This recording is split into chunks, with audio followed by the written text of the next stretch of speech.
이강인은 이번 모나코전 도움으로 6골 2도움, 총 8개의 공격 포인트를 기록하게 됐습니다. PSG에서 공동 3위의 수치인데요. 바르콜라, 덴벨레가 12개의 공격 포인트로 공동 1위, 이강인과 주앙 네베스가 3위인 상황입니다. 찬스 메이킹 쪽에서도 이강인은 상위권이었습니다. 축구 통계 매체 데이터풋은 모나코전 이후 이번 시즌 PSG에서 가장 확실한 기회를 창출한 선수들 순위다. 오카가 계산한 이 수치는 팀 동료의 마무리에 따라 달라지는 도움 횟수보다 더 밀접한 관련이 있습니다. 확실한 기회를 만들어내는 수치라 볼 수 있다라며 PSG 선수들 순위를 전했습니다. 1위는 아슈라프 하키미로 14회 창출이었고 이강인이 11회 창출로 2위에 올랐습니다. 단순한 수치로 보더라도 이강인의 찬스 메이킹 능력은 팀 내 최고 수준인데요. 이번 시즌 빅찬스 생성 순위에서 이강인은 9회로 덴벨레와 함께 2위입니다. 기회 창출 횟수도 35회로 하키미와 함께 공동 2위인 것입니다. 무엇보다도 이강인이 하키미, 덴벨레 등보다도 적게 뛰고도 이런 능력을 보여준다는 것이 무척이나 대단한 상황임을 알 수 있습니다. 여기에 이강인의 활약에 고무된 김도훈 감독은 공개적인 자리에서 특급 칭찬을 날리며 화제가 되고 있습니다. 지난 9일 김 감독은 국내 매체와의 인터뷰에서 이강인의 이름을 직접 언급했습니다. 김 감독은 이강인은 솔직히 계속 칭찬을 해줘야 하는 선수라며 축구 선수로는 최고의 테크니션이라고 생각한다라고 말했습니다. 이어 오른발, 왼발 가리지 않고 모든 플레이가 탁월하다라며 메시가 뛰는 모습을 보는 것만으로도 영광이라고 느낀 적이 있는데 이강인 그리고 손흥민 역시 동시대에 볼 수 있다는 게 자랑스럽다라고 덧붙였습니다. 그러면서 이강인이 마음적으로 힘든 부분이 많았기에 우리가 그를 보호하고 보듬어줘야 한다라고 강조하며 팬들의 공감과 지지를 받고 있습니다. 파리 생제르맹에서 활약 중인 이강인의 미래가 더욱 밝아질 것으로 보이며 화제입니다. 나세르 알켈라이피 PSG 회장이 어린 선수들이 주축이 된 팀을 만들겠다고 공언했기 때문인데요. 유럽 축구 전문 기자 파브리치오 로마노에 따르면 알켈라이피 회장은 우리는 앞으로 6에서 8년 더 함께 뛸 수 있는 팀을 만들고 싶다라며 유럽 축구연맹 챔피언스리그 8강팀 중 가장 어린 팀을 보유하고 있다. UEFA 클럽 랭킹 10위 안에서도 가장 어리다. 정말 자랑스러운 일이다라고 말했습니다. 현지에서는 알켈라이피 회장의 발언에 대해 미래 자원들로 리빌딩에 착수할 거라고 선언한 것으로 보고 있습니다. 킬리안 음바페가 떠난 후 새로운 청사진을 그리고 있다는 분석입니다. 영국 비사컨은 PSG의 알켈라이피 회장은 장기 프로젝트를 그리고 있다. 앞으로 6년, 7년, 8년은 뛸 수 있는 젊은 선수들을 중심으로 팀을 개편하고자 한다라며 알켈라이피 회장의 최근 발언은 과거 음바페를 지키려고 했을 때의 발언과 상당히 대조적이다라고 전했습니다. 이어 PSG는 새로운 시대를 준비하고 있으며 음바페는 팀 계획에서 점점 사라지고 있다. 레알 소시에다드와의 챔피언스리그 16강전에서 결정적인 역할을 했지만 PSG는 선수들이 음바페가 없는 상황에 익숙해지도록 음바페에게 부수적인 역할을 맡기고 있다라고 덧붙였습니다. 게프폴뉴스 프랑스 또한 알켈라이피 회장은 파르크 데 프랭스에서 새롭고 젊은 장기적인 프로젝트를 강조했다. 레알 소시에다드전에 출전한 PSG 선수들의 평균 연령은 23세 361일로 챔피언스리그에서 구단 역사상 최연소 선발 명단이었다. 경기 후에도 알켈라이피 회장은 라커룸을 찾아가 선수들에게 부담 갖지 말라고 격려했다라며 현재 PSG가 리빌딩에 돌입했다고 설명했습니다. PSG의 최대 목표는 챔피언스리그 우승입니다. 프랑스 내에서는 적수가 없지만 유럽 무대에서는 힘을 쓰지 못했는데요. 2019년도 시즌 준우승이 가장 좋은 성적이었습니다. 알켈라이피 회장은 급하게 도전할 생각이 없습니다. 시간이 조금 걸리더라도 미래를 보장할 수 있는 선수들로 팀을 만들어 계속 도전하겠다는 입장입니다. RMC 스포츠에 따르면 알켈라이피 회장은 선수들은 매 경기 승리를 원하지만 현실적이어야 한다.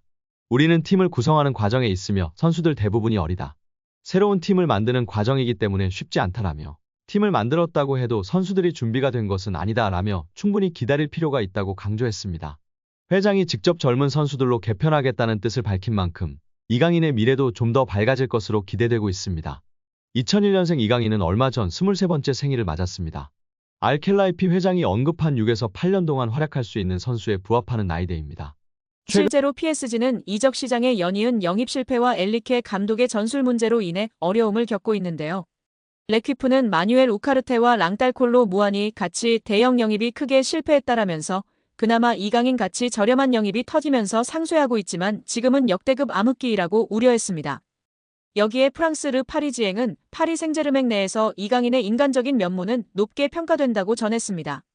PSG 소식을 전하는 PSG 인사이드 액투스도 이강인 인성 논란은 말도 안 되는 소리다. 검증되지 않은 이야기로 누군가를 비난하는 건 쉽다. 이강인은 예의가 바르고 친절하고 감사할 줄 안다. 어떤 선수를 거만하다고 말하는 건 쉽다. 정보인 양속이면서 이강인을 손가락질하고 있다며 지난 프랑스 매체의 억가를 정면 대응했습니다. 이어 글로벌 매체 브레이킹 더 라인 소속이며 영국 공영방송 BBC, 축구 통계 매체 풋몹에서 활동하는 잭 로위 기자도 이강인의 활약상에 호평했는데요. 로위 기자는 이강인은 한국 축구 공격의 미래라는 멘트를 첨부했습니다. 여기에 대한축구협회가 신청한 특정감사 재심의가 기각됐습니다. 이에 따른 감사 후폭풍이 시작될 것으로 보입니다. 문화체육관광부는 2025년 1월 2일 대한축구협회가 신청한 특정감사 재심의에 대해 기각을 결정해 통지했다라고 밝혔습니다. 앞서 문체부는 27건의 위법 및 부당사항들에 대해 축구협회에 징계, 시정, 주의제도 개선 등을 요구했으며 합리적인 개선 방안을 마련하도록 통보했습니다. 축구협회는 이에 대해 재심의를 신청했고 문체부는 감사심의위원회를 개최해 7개 안건에 대한 심의 후 최종적으로 모두 기각했습니다. 재심의가 받아들여지지 않으며 축구협회는 한 개월 내 징계에 대한 징계 의결 뒤 결과를 통보해야 하며 제도 개선이나 시정 조치에 대해서는 2개월 내에 문체부에 알려야 하는 상황입니다. 문체부는 최종 감사 결과 발표 당시 감독 선임 과정, 징계 축구인 기습 사면 및 철회, 천안축구종합센터 건립보조금 허위 신청 등에 대한 책임으로 자격정지 이상 중징계를 요구했습니다. 더불어 문체부는 김정배 부회장, 이임생 기술총괄이사 등에게는 홍명보 현 국가대표팀 감독 선임 과정에 책임을 물어 자격정지 이상의 중징계를 요구했습니다. 이어 홍명보 감독에 대해서는 전력강화위원회를 통한 재선임을 통보, 계약 유지 혹은 해지 여부 등에 대해서는 협회의 자율에 맡겼습니다. 문체부 관계자는 이번 축구협회의 재심의 신청 기각에 대해 해당 내용을 다시 살펴본 결과 문제가 없다고 판단했다. 중징계 정몽규 회장, 김정배 부회장, 이임생 이사의 자격정지 이상의 징계와 관련해서 축구협회가 한 달 내로 통보해야 한다. 이후 문체부는 이행 여부를 들여다볼 것이다. 이행 감사 또한 이뤄진다라고 전했습니다. 축구협회의 감사 후폭풍이 이어질 것이라고 알렸는데요. 문체부 관계자는 축구협회의 대한민국 천안축구종합센터 건립 관련 차입금, 실행과 보조금 집행과 관련해 국고보조금 부정수급이 있었다. 보조금 환수 절차를 밟을 예정이다.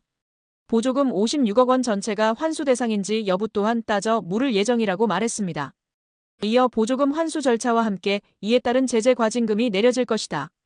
과징금은 환수금의 5배이다라며 국가사업에도 배제될 가능성이 있다. 한 해 축구협회에 370억 원의 지원금이 나간다. 횟수가 늘어난다면 축구협회 예산에도 영향이 클 것이라고 덧붙였습니다. 또한 국회 국정감사에서 제기된 HDC 현대산업개발 직원의 부적정한 축구협회 파견 의혹 등에 대한 감사는 여전히 진행 중입니다. 문체부는 해당 감사 또한 곧 공개할 예정이라고 밝혔습니다. 이로 인해 축구계에서는 걱정이 이만저만이 아닌데요. 최악의 상황을 걱정하고 있습니다. 최악의 상황이라 함은 보조금 환수 절차와 함께 이에 따른 제재 과징금이 내려질 것이기 때문입니다. 과징금은 환수금의 5배이기 때문입니다. 이에 더해 축구협회에 지급되던 370억 원의 연간 지원금도 배제될 가능성이 높아지고 있습니다. 이 같은 조치는 재정적으로 궁핍한 축구협회 입장에서는 자칫 파산, 부도의 위기로 내몰릴 수 있다고 판단됩니다. 천안축구센터의 공사는 당연히 큰 차질이 예상되고 직원들의 급여 지급도 원만하지 않을까 걱정이 됩니다.